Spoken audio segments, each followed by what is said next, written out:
바른 시각으로 보는 바른 경제 한남대 글로벌 IT 경영학과 강신철 교수와 함께하겠습니다. 어서 오십시오, 교수님. 예, 안녕하세요. 예. 지난달에 이어서 1월 달에도 수출이 증가했다. 뭐 이런 얘기가 지금 나오고 있습니다. 예. 경기가 전반적으로 좀 어렵습니다만 수출은 그래도 꾸준히 선방을 좀 하고 있는 것 같아요. 아주 다행입니다. 예. 수출이 2개월 연속 두 자릿수로 증가했다. 이런 발표가 있었지요. 예, 작년 12월 수출이 전년 동기 대비 12.6%가 증가한 데 이어서 올해 1월에도 수출이 480억 달러를 넘어서서 11.4%나 증가했다는 반가운 소식입니다. 예. 수입은 이제 440억 달러로 3.1% 증가에 그쳐서 무역 수지는 40억 달러 흑자를 냈고요.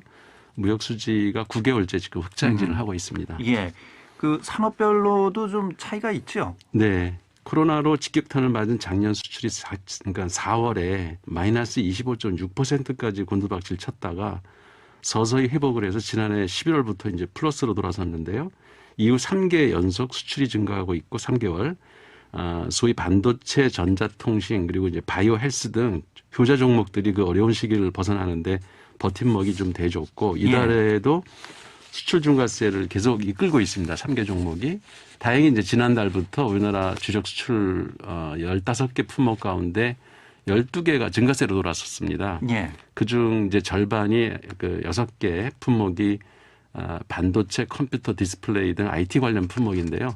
여기에 이제 전기차 그리고 이제 의료기기가 각각 81%, 64%나 증가를 했고 자동차, 철강, 석유화학, 선박, 화장품까지 가세를 해서 수출이 이제 증가한 주력 품목이 12개로 늘어났습니다. 예. 일반 기계, 섬유, 석유 제품 등 3개 종목은 아직도 감소폭이 줄어들긴 했지만은 감소세를 벗어나지 못하고 있는 상태고요. 예. 사실 우리는 이제 수출로 먹고 산다고 해도 과언이 아니지 않습니까? 네. 우리 경제의 수출이 차지하는 비중이 거의 70% 중반까지 지금 이루고 있어서 네. 이렇게 수출 실적이 좋다라는 것은 그만큼 이제 우리의 경제에도 청신호가 켜졌다 이런 신호로 받아들일 수도 있기도 하고요. 근데 코로나로 지금 전 세계 경제가 어렵다는데 우리 수출이 이렇게 호황인 이유는 어떻게 분석이 되고 있나요? 그럼 무엇보다도 우리 수출 기업들이 원가 낮추고 품질 높이려는 노력을 계속 기울인 결과이고요. 예.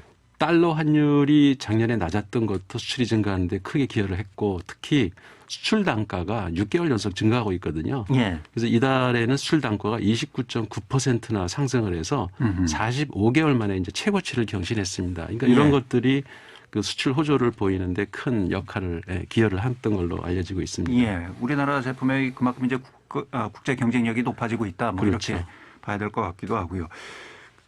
누가 그렇게 많이 사갔는지 지역별로 보면 이제 봐야 될 것 같습니다. 미국이 가장 많이 사줬고요. 예. 그다음에 중국, 유럽 연합 등 그 3대 시장에서 모두 20% 이상 증가를 했습니다. 예. 특히 미국 수출은 83억 9천만 달러를 기록해서 월 수출액 기준으로 역대 최고 실적을 냈는데요. 예.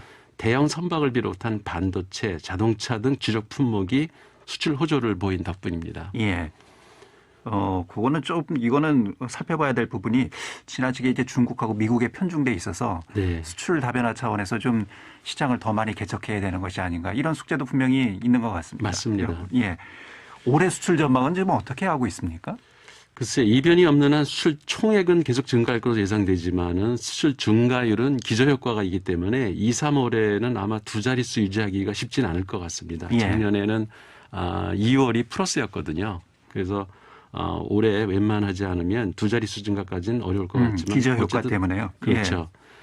작년 4월에 마이너스 25.6%까지 감소했으니까 이건 확실하게 4월에는 두 자릿수 이상 증가할 것이고요. 연간으로 보면은 산업부가 한 8.6% 수출 증가할 것으로 전망을 하고 있습니다. 예. 상당히 이제 경제는 반가운 소식입니다. 이렇게 수출 증가 소식이 계속 들리고 있다는 것. GDP 성장률도 최종 집계가 돼서 발표가 됐죠. 네. 지난해 GDP 성장률이 마이너스 1%로 최종 집계가 됐습니다. 예. 코로나로 인해서 세계 경제가 불황인 상태에서 OECD 37개 회원국 가운데 1위를 차지했는데요. 예. 다른 나라를 비교해 보면 미국이 마이너스 3.4%, 일본이 마이너스 5.1%, 독일이 마이너스 5.4%, 프랑스가 마이너스 9%, 이탈리아가 이제 마이너스 9.2% 등 G7 국가들과 비교해도 월등히 우수한 성적입니다. 예. 올해 GDP 성장률도 전망이 됐는데 올해 GDP 성장률도 꽤 그나마 좀 높게 지금 전망치가 나온 것 같거든요. 예, 계속 상향 조정을 하고 있는데요. IMF가 내놓은 올해 한국의 GDP 성장 전망치는 3.1%이고요. 세계 GDP 성장률은 이제 5.5%가 될 것으로 내다보고 있습니다. 이거는 아마 작년에 워낙 마이너스 성장한 국가들이 많아서 기저효과가 있고 미국과 유럽연합 대부분 국가들이 경기를 회복하기 위해서 이제 재정 확대 정책을 적어도 2, 3년간은 계속 지속될 것이 예상되고 있기 때문입니다. 예. 중국과 인도가 고성장세를 견인할 것이고 신흥국들의 도약이 예상됩니다. 예. 어쨌든 뭐 수출 실적도 좋고 GDP 성장률도 지난해 마이너스 1%로 37개 OECD 회원국 중에 1위를 차지했고 또 예. 올해 성장률도 상당히 이제 양호한 수치가 나오고 있고 예. 이렇게 수치상으로는 좋은데 이걸 바라보는 이제 그 보수 언론들의 시각은 전혀 다른 것 같거든요. 우리 경제가 지금이라도 바로 무너질 것 같은 이런 네. 위기 상황이다 이렇게 보고 있는 것 같습니다. 계속 우리가 그 얘기를 계속 반복을 했었는데 예. 정말 좀 심하다는 생각이 드는데요.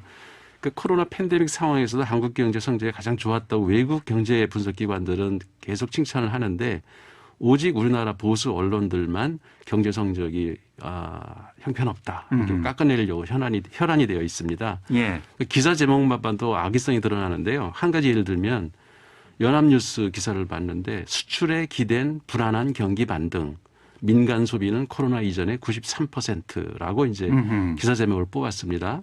그러니까 정상적인 생각을 가진 기자라면 이 기사를 이렇게 써야죠. 수출 덕에 경기 회복세. 예. 이제 민간 소비만 살아나면 만사 오케이. 이렇게 해야 되지 않겠습니까? 똑같은 현상을 보고 전혀 다르게 해석을 네. 하는 거죠. 예. 그러니까 수출은 잘 나가는데 민간 소비는 살아나지 않는다고 하면서 정작 또 정부가 민간 소비 그러니까 늘어나게 하려고 재난기본소득 지급한다고 하면 국가 채무가 역대 정부 가운데 최고로 늘어난다. 이렇게 어깃장을 놓습니다. 그 어떻게 하라는 건지 저도 참 이해가 안 가는데요. 예. 그리고 이제 OECD 그 국가 중에서 1위를 차지한 GDP 성장률 보도를 보면 IMF 이후에 뭐 처음으로 또 역성장을 했다. 한국 예. 경제의 위기다. 이런 시각으로 지금 보도를 하고 있지 않습니까? 심지어는 그 밑에다가 코로나19로 폐업 정리라고 하는 사진을 커다랗게 간판만하게 붙여놓고 예. 이건 정말 이 기사가 너무 악의적입니다. 그러니까 어려운 거 알죠. 그렇지만 일단 그 IMF 이후에 마이너스로 돌아섰다. 그 사실은 사실이죠. 그렇지만 팩트죠. 예. 이게 전 세계에서 다 그렇게 힘든데 1%라도 선방을 한 거를 좀 그 소비 진작을 위해서라도 좀 그 경기가 괜찮아지고 있다라고 하는 게 예. 오히려 민간 소비를 늘리는 데 도움이 되지 않을까 생각이 들고요. 예. 경기는 이 심리를 많이 타잖아요. 네. 예. 그러니까 자연재해 때문에 누구도 어쩔 수 없는 상황에서 선방한 경제 성적을 전혀 비교할 수 없는 상황. 그러니까 네. IMF가 비교하는 건 말이 안 되거든요. IMF 때는 그게 정부가 정책을 실패해서 했던 거고 이 코로나라고 하는 거는 자연재해잖아요. 예. 그러니까 이 상황을 두 개 비교해 가지고 마치 정부가 실책을 해서 그런 것처럼 이렇게 기사를 쓰는 거는 너무 악의적입니다. 예. IMF는 말 그대로 국가가 부도가 난 거고요. 그렇죠. 예. 그 또 우리 경제를 부정적인 시각으로 바라보는 뉴스 어떤 게 있는지 좀 볼까요? 이게 파이낸셜 뉴스라는 인터넷 뉴스 기사 제목도 좀 이상한데요. 예. 주요 기업 수출 늘어도 회복은 예년 수준 못 미쳐. 그래서 예년이 작년인 줄 알았어요. 예. 그랬더니 기사를 읽어보니까 수출 증가율이 플러스였던 2018년 이전 수준으로 수출이 회복되기는 어려울 것이다. 이렇게 기사를 썼더라고요. 예. 왜 3년 전 걸 비교하는지 이해가 안 갑니다. 가장 좋았을 때와 예. 비교하는 거죠. 그러니까 수출 증가율이 10% 이상씩 치솟던 7, 80년대를 차라리 비교하죠. 이왕이면. 이게 그러니까 우리가 경제 수치를 볼 때는 항상 예. 그 비교 대상을 정상적으로 잡아야 되거든요. 그렇죠. 기준점이 명확해야죠. 예, 예. 그래야지 이게 설득력이 있을 텐데 이게 2019년, 2020년 다 건너뛰어서 왜 하필 2018년하고 비교를 해가지고 예. 예년 수준에 못 미친다 기사 제목을 뽑았는지 저는 참 이해가 안 됩니다. 예. 글쎄요, 뭐 이런 이제 경제도 그렇고 여러 가지 상황을 지나치게 낙관적으로 보는 것도 문제가 되긴 그렇죠. 합니다만 예. 지나치게 이렇게 부정적으로 보는 것도 사실 이게 뭐 어떤 의도성이 있어서 그런 건지 아니면 정말 이제 양심과 신념에 기초해서 이렇게 기사를 쓰는 건지 그거는 좀 들여다봐야 될 것 같습니다. 그러니까 정상적으로 언론이 보도를 한다면 예. 그러니까 너무 부정적인 것만 부각해서도 안 되고 너무 긍정적인 것만 또 하는 것도 그게 나팔수 아니겠습니까? 그렇게 예. 하면은. 그러니까 그렇게 하지 말고 잘한 거는 칭찬하고 솔직하게 못한 거에 대해서는 대안을 제시하면서 비판하고 그렇죠. 이런 게 그 언론의 보도가 태도가 된다면 그러면 이제 그 소비자들도 그 시청자나 뭐 그 언론 독자들도 믿고 그 언론 기사를 읽을 텐데 이렇게 편파적으로 하는 거는 그러니까 그 전 정부에서는 오로지 정부 칭찬 일색을 하다가 예. 현 정부 들어와서는 뭘 하든 그 부정적인 기사를 쓰고 있어가지고 오히려 독자들로부터 신뢰성을 잃고 있는 게 아닌가. 저희 바른 경제에서는 그걸 예. 바로잡으려고 노력을 하고 있는데. 알겠습니다. 댓글 2023 쓰시는 분인데요. 기자들이 힘을 쏙 빠지게 합니다. 긍정적인 기사도 다른 채널에서 많이 좀 소개해 주셨으면 좋겠습니다라는 문자를 주셨고요. 1124 쓰시는 분은 반가운 소식입니다. 우리나라의 수출 증가 많은 분들의 피와 땀의 결과물이죠. 축하합니다라는 문자 주셨습니다. 예, 오늘은 뭐 여기까지 해야 되겠습니다. 예. 바른 경제 지금까지 한남대 글로벌 IT 경영학부 강신철 교수와 함께했습니다. 수고하셨습니다, 교수님. 예, 고맙습니다.